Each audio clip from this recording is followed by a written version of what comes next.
Salut tout le monde, bienvenue à ce 10e vidéo sur le jeu Salerno 43 publié par GMT Games en 2022. Dans cette vidéo, nous allons voir ce que j'appelle les unités tout croche, c'est-à-dire le statut de Disrupted et de Full Retreat. Donc, blague à part, il y a trois niveaux de, si on veut, de cohésion là, pour les unités. D'abord, ce qu'on appelle une unité, là, le jeu va appeler ça une good order, donc une unité en bon ordre. C'est une unité, dans le fond, là, comme celle-là, tu sais, qui n'a pas de marqueur de disrupted ou de full retreat dessus. Donc, c'est une unité qui se porte très bien. La vie est belle, elle peut faire à peu près là, tout ce que vous lui demandez ou presque.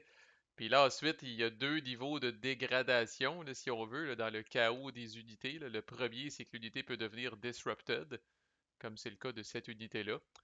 Puis la coche là, d'après, là, c'est de devenir full retreat, là. Donc, ça qui est une autre, un statut, là, si on veut, qui est pire que disrupted là, en termes de tout croche.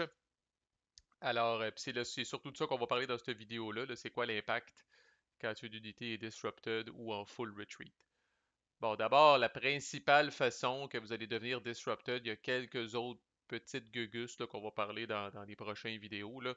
Mais à 95% du temps, là, les unités qui vont devenir disrupted, c'est les unités qui doivent retraiter en combat. Donc, si vous avez été attentif lors du vidéo sur les résultats de combat, là, absolument tous les résultats qui font retraiter le défenseur, là, que ce soit DR2, D1, A1, D1, A1, DR2, là, ça va être écrit dans le Combat Results Table là, que tous les défenseurs deviennent disrupted, toute la gang. Fait qu'évidemment, vous pouvez faire une défense déterminée pour essayer de tenir le fort, mais si vous êtes pogné pour retraiter, vous allez être disrupted. Rappelez-vous les cases rouges dans la CRT, là, les résultats vraiment graves, là, comme DR4 puis DS. Ça, à ce moment-là, vous allez tomber en full retreat directement. Donc, vous allez passer directement de good order à full retreat. Donc, ça, c'est une façon que vous pouvez être full retreat. L'autre façon que vous pouvez être full retreat, c'est qu'une unité qui est déjà disrupted, qui reçoit un autre résultat de disrupted, ben, ça l'empire son statut, puis elle devient en full retreat à ce moment-là, là.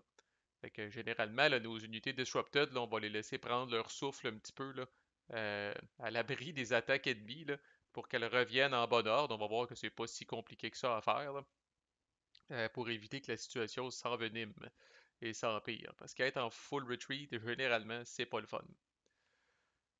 OK. C'est quoi? Il y a plusieurs impacts quand même. Disons, Mark Simonitch est assez clément, comme on disait dans des vidéos précédentes, là, sur la table de résultats de combat est pas très bloody dans ce jeu-là. Tu sais, maximum un step de l'attaquant, maximum un step du défenseur. Alors, c'est beaucoup avec la disruption que vous allez dealer, là. C'est beaucoup. Fait que, tu sais, vous avez une pile, là, mettons, de trois quatre unités là, qui ont quasiment toutes deux steps chacune. Fait que vous avez un total de 6 ou 8 steps dans un hex. De perdre un step au final sur 6-8, c'est pas la fin du monde. Mais quand toutes ces unités-là deviennent disrupted, puis ont les limitations que je m'apprête à parler, et là, vous allez dire, Chris, je continue-tu de défendre avec ces unités-là, ou là, c'est comme je disais, si je les recule, puis j'amène des unités plus fraîches au combat, là, fait que ça va plus vous forcer à faire des manœuvres créatives. Alors, les unités disrupted, voici les inconvénients. Elles ne peuvent faire que du tactical movement, que du mouvement tactique, donc elles ne peuvent bouger que de 2 hex. Fait qu'oubliez là, leur allocation de mouvement en bas à droite, là, elles sont limitées à faire du mouvement tactique seulement. Elles ne peuvent pas sortir d'un entry area, là, fait que j'avais mis une petite note dans la vidéo précédente, là, mais si vous finissez par retraiter dans un entry area, c'est bien le fun, mais vous allez tomber disrupted pareil, puis quand va arriver votre prochain tour, là, vous ne pouvez pas quitter le entry area, là. Je trouve ça intéressant parce que thématiquement, comme je disais dans la vidéo, vous êtes probablement un petit peu plus loin en Italie. Puis le temps de revenir avec du mouvement tactique, là, ça serait pas réaliste que vous puissiez, là, mettons que vous avez sorti ici, là, ça serait pas réaliste que coucou, vous apparaissez ici, là, sur la map, là. Donc vous ne pouvez pas sortir d'un entry area si vous êtes disrupted. Vous avez toujours une ZOC, mais vous ne pouvez plus être utilisé pour faire de ZOC Bond. Alors, la ZOC, ça va, mais si dans un hex, il y a seulement des unités disrupted, là, ben, peuvent pas être partenaires, elles peuvent pas planter leur propre poteau de laser pour faire un Zog Bond. Donc, pas de Zog Bond pour des unités qui sont disrupted. Encore là, c'est évident, là, mais si vous avez un mix d'unités qui sont en bon ordre et d'unités qui sont disrupted, là, ça peut être correct. Vous ne pouvez pas attaquer, c'est quand même un, c'est quand même un big deal. Votre défense est réduite de moitié. C'est un très big deal aussi. C'est probablement le cas le plus important. Là. Fait que voici comment vous pouvez, des fois, comme allié, là, gagner du terrain tranquillement, pas vite. C'est que là, évidemment, dans un cas basic comme ça ici, là, cette unité-là, si elle est en bon ordre, étant donné qu'elle est dans un Hills Hex, sa défense est doublée à 6. Mais là, vous aurez compris que si elle est disrupted, bon, ben, doublée, puis diminuée, puis divisée par 2, là, ça s'annule dans le jeu, là. Fait que là, si j'attaque cette unité-là, elle a seulement une défense de 3, là. Alors, ça, les unités disrupted, même dans un hex difficile, ça rend les attaques quand même un peu crédibles. On l'a vu brièvement dans la vidéo sur la Determined Defense. Une unité disrupted ne peut pas être sélectionnée comme lead unit d'un Determined Defense. Elle ne peut pas recevoir non plus de replacements. On va en parler dans un prochain vidéo, là, mais elle ne peut pas recevoir, si on veut, de renfort non plus si elle est disrupted. Et les ASU spécifiquement, si elles sont disrupted, elles ne peuvent pas, puis qu'elles ont tiré, là, qu'elles sont sur leur côté où elles ont tiré, c'est-à-dire comme ça, ici.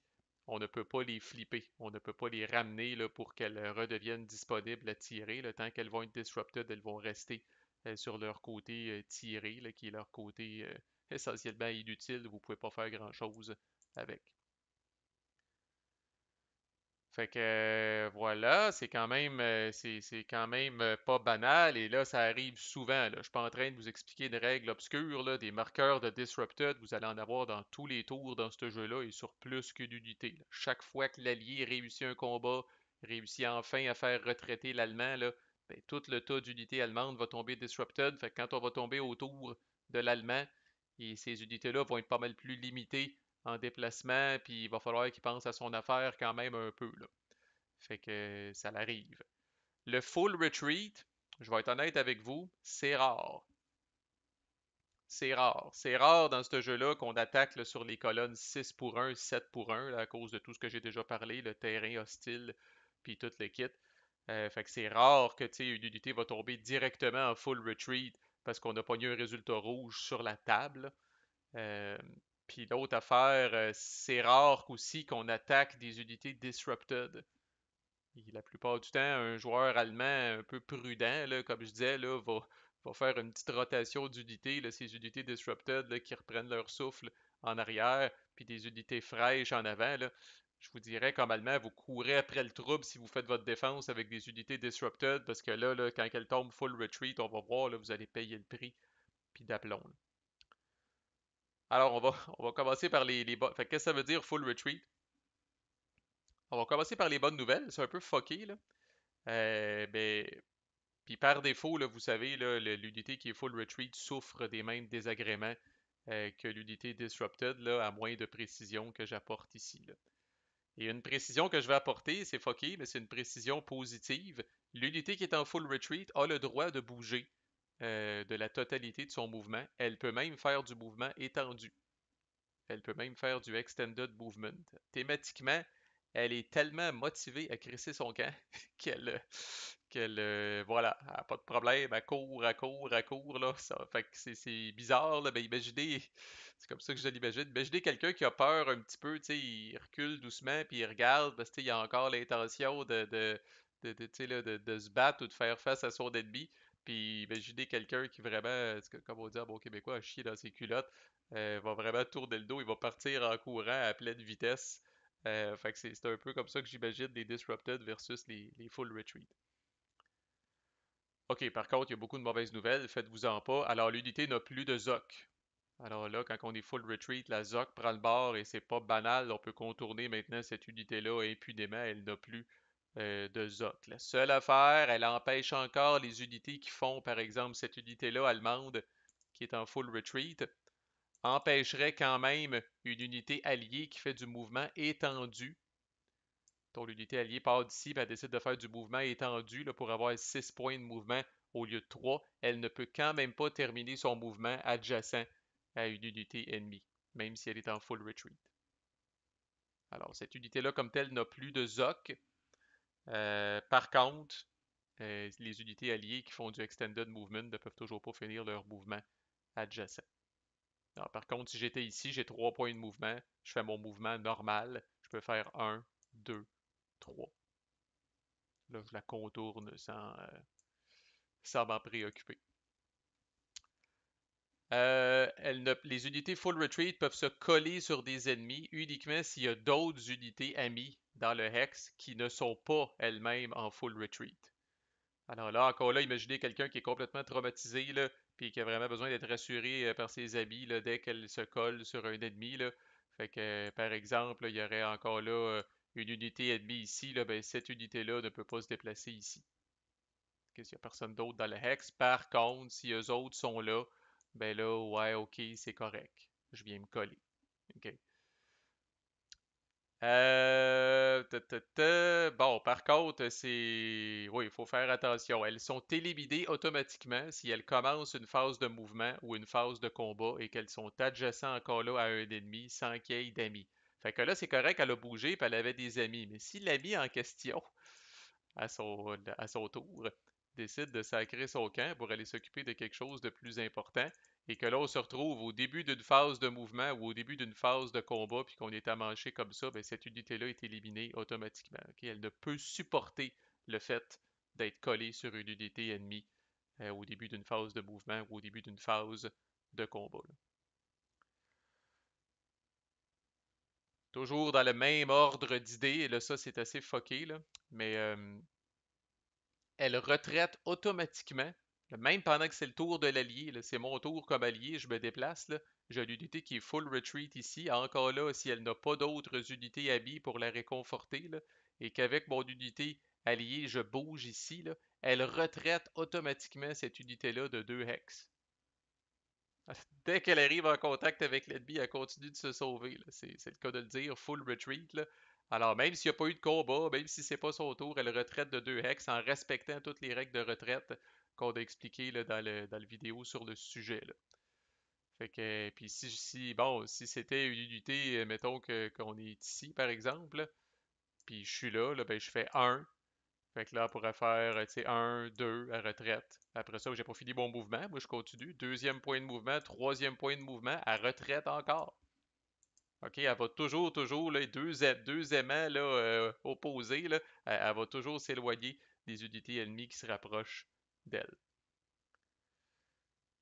Fait que c'est la seule façon, je verrais justement, étant donné qu'elle peut pas se coller toute seule sur un ennemi, puis qu'elle recule dès qu'un ennemi se colle dessus, là, ben, il y a à peu près juste le scénario que j'ai parlé tantôt. Elle s'en vient sur une unité amie, se coller sur un ennemi, puis plus tard, cette unité amie-là crisse son camp, puis là, elle se retrouve toute seule à côté de l'unité ennemie, puis là, c'en est trop pour elle.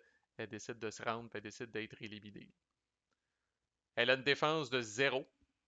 Alors là, c'est pas juste divisé par 2, elle est considérée comme ayant une défense de 0. Vous ne pouvez pas l'utiliser pour avoir pour faire de la défense déterminée, évidemment. Elle ne donne pas de tank shift non plus, si jamais c'est un tank.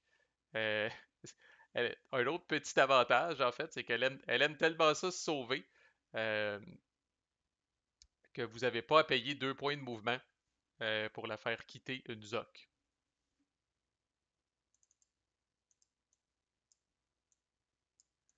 Alors, l'unité ici qui est en full retreat, là, vous voulez quitter une ZOC, là, ben, vous pouvez bouger ici, ça va vous coûter un seul point de mouvement. Vous n'avez pas la pénalité du 2 points de mouvement pour quitter une ZOC. Et la dernière affaire, j'ai jamais vu ça, là, j'imagine que ça peut arriver, là. Vous pouvez, comme joueur, intentionnellement mettre une de vos unités ou plusieurs de vos unités en full retreat. Alors, je pourrais dire, même si tout va bien, par exemple, là, ben, je mets ce tank-là en full retreat. Alors, dorénavant, quand les unités vont s'approcher de lui, il s'en va. Généralement, globalement, on veut se défendre et empêcher l'allié d'avancer, là. Mais bon, peut-être une unité où c'est sans espoir, vous voulez pas qu'elle reste toute seule, vous voulez pas Vous voulez lui donner une chance de retraiter par elle-même, peut-être. Bon, ben, vous pourriez décider de la mettre volontairement en full retreat. Vous pouvez pas faire ça pour Disrupted, mais vous pouvez faire ça pour full retreat. Et comment on se débarrasse de ce statut, ma foi, gênant? Et là, je parle des deux statuts, Disrupted et full retreat. Éventuellement, puis donc quand on va le voir, ça va aller très vite parce qu'on va avoir tout vu. Là, mais dans la séquence de jeu, à la fin de votre tour, vous avez ce qu'on appelle la recovery phase. Et la phase ici qu'on appelle rally units. Là, ils vous ont mis le petit symbole de disrupted ici. Là. Donc, toutes les unités qui sont disrupted sur la map. Alors, c'est pas compliqué. Dans le rally phase, ou le recovery phase, quand vous ralliez vos unités, toutes les unités qui ne sont pas adjacentes à des ennemis vont automatiquement être guéries de leur statut de disrupted. Et les unités qui sont en full retreat, qui ne sont pas adjacentes à un ennemi, ben là, à ce moment-là, elles deviennent disrupted. Donc, c'est vraiment les unités en full retreat, là, ils ont besoin de 2 tours pour reprendre leurs esprits. Ils vont d'abord devenir disrupted en gardant certaines limitations que j'ai parlé, puis après ça, vont pouvoir redevenir top shape in good order. Alors ça va bien, puis c'est automatique, puis il n'y a pas de jet de dés, là, si votre unité a la paix, qu'elle n'a pas d'ennemis dans les pattes, là, puis elle va guérir automatiquement son statut de Disrupted, puis elle va améliorer automatiquement son statut de Full Retreat à Disrupted. Par contre, si pour une raison ou une autre, ça peut arriver des fois, là, vous êtes collé sur des ennemis, et là, à ce moment-là, vous allez utiliser la toute petite table qui appelle le Rally Table. Et c'est pas simple, là. C'est loin d'être automatique, là. Fait que là, vous allez lancer un dé. 1 à 4, il se passe rien. Vous restez Disrupted ou vous restez Full Retreat. Puis 5 à 6, là, c'est l'équivalent de ce que je parlais tantôt, là. Vous allez guérir d'un niveau, là. Puis quels sont les bonus potentiellement sur ce jet-là? Ben, plus 2 si vous êtes une unité alliée dans un beachhead ou si vous êtes n'importe quelle unité dans une ville. Fait que c'est rassurant d'être à la maison, là, d'être dans un beachhead qui nous appartient ou une ville qui nous appartient. Ça vous donne quand même un bon bonus. Plus 1 si votre unité est élite. Et je viens de me rendre compte que j'ai menti dans une autre vidéo. J'ai dit que le low quality ne servait que pour les Determined Defense. Mais vous avez moins 1 si votre unité est de basse qualité. Fait que l'unité qui est de basse qualité, puis qui est disrupted, puis en plein milieu de la nature, puis qui est collée sur l'ennemi, là, ben, ça va y prendre un 6 pour récupérer. C'est tough. Et même nos unités d'élite, si elles sont dans la nature, là, c'est une chance sur 2. Avec le plus 1 qu'ils vont avoir au dé, il faut qu'ils pognent 5-6. C'est une chance sur 2. Et quand vous êtes dans une ville, vous pouvez être un petit peu plus effronté, puis dire, malgré que tout le monde est disrupted, je vais rester dans la ville. Puis vous avez des bonnes chances à ce moment-là qu'il y ait au moins une coupe d'unités qui guérissent. Là. Et dans ma game, là, j'ai fait un bout, là, j'étais pogné à Mayori, là. Puis bon, un petit peu orgueilleux, là, le gars, là, mais tu sais, il y avait un point de victoire ici, là, puis on disait que je voulais rester là, puis j'étais là avec mes Rangers Elite, puis j'avais une coupe de tank aussi, je pense, là, qui s'était joué à la fête, là. Mais bref, là, puis là, l'Allemand était là, puis il me bâchait. Euh, puis tu sais, là, je réussissais comme à garder le Hex, mais j'avais des unités qui étaient disrupted, puis là, je devais essayer à chaque fois de les faire récupérer. Puis là, il y en avait qui récupéraient, d'autres non. Ça venait modifier ma force de défense que j'avais dans le Hex, là. Puis Mayori, ça vaut un point de victoire. C'est un port, mais ce n'est pas une city. Fait que j'avais pas le fameux plus 2 là. Alors, mes tanks, là, ça lui prenait un 5 ou un 6. Puis même mes unités d'élite, ça lui prenait un 4, 5, 6. Puis vous n'avez pas vraiment d'autre façon d'influencer ça. Là. Fait que j'ai passé une coupe de tours là, à défendre Mayori là, par la peau du cul jusqu'à temps que tout le monde finisse par guérir puis que ça devienne un peu moins intéressant pour l'Allemand de me rentrer dedans ici. Là. Mais voilà. Fait que alors, c'est ça, c'était la petite histoire des statuts Disrupted et Full Retreat. C'était une petite aparté parce que c'est quand même relié à la retraite, cette affaire-là. Là. Prochaine vidéo, on revient à notre séquence de combat qu'on va presque terminer avec le fameux Advance After Combat. Quelles sont les règles qui vous permettent d'avancer suite à un combat victorieux. Là, on a vu, on peut avancer 2 hex, 3 hex, 4 hex, mais encore. Où peut-on aller? Que peut-on faire? C'est ce qu'on va voir aux prochaines vidéos. À plus!